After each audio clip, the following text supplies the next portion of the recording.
IPhone কেনার জন্য একজন কলেজ ছাত্রী নিজেই নিজের অপহরণের নাটক সাজিয়েছিল। রূপগঞ্জের সরকারি মুরাপাড়া কলেজের একাদশ শ্রেণীর এক শিক্ষার্থী সম্প্রতি এমনই এক ভয়ঙ্কর পরিকল্পনা বাস্তবায়ন করেছে।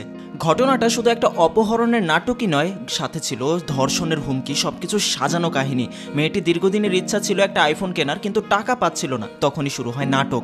সহপাঠী দুই বন্ধুকে নিয়ে সে তৈরি করে অপহরণ এবং ধর্ষণের ভয়ভীতিকর গল্প। মঙ্গলবার সকালে কলেজের উদ্দেশ্যে বাড়ি থেকে বের হয় মেয়েটি। এরপর তার সহপাঠী এক ছেলে অপহরণকারী সেজে ফোন করে মেয়েটির মাকে। চাওয়া হয় 1 লাখ টাকা মুক্তিপণ, না দিলে মেয়েকে ধর্ষণের হুমকি। তবে আসলে মেয়েটি ছিল আরেক সহপাঠীর মেয়ের বাড়িতে।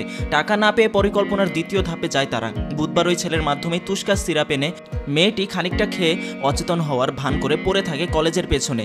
এরপর সেই ছেলে আবার ফোন করে জানায়, টাকা না দেওয়ায় আপনার মেয়েকে কলেজের পেছনে ফেলে গেলাম। বুধবার এক শিক্ষার্থীকে অপহরণের পর দলবদ্ধ ধর্ষণ করা হয়েছে এমন সংবাদ সামাজিক যোগাযোগ মাধ্যমে ছড়িয়ে পড়ে।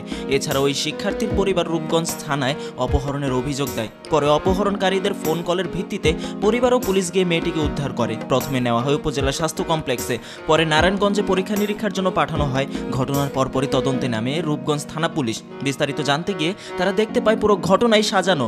ওসি তরিকুল ইসলাম জানিয়েছেন, দুই সহপাঠীকে জিজ্ঞাসাবাদের জন্য আটক করা হয়েছে।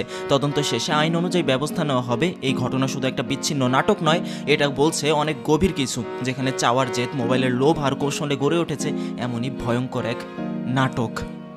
তাই বিষয়টা সম্পর্কে আপনার মতামত আপনি কমেন্ট করে জানাতে পারেন। ভিডিওটা শেয়ার করে দিন, প্রত্যেকের সাথে লাইক এবং ফলো করে সাথেই থাকুন জুম বাংলার।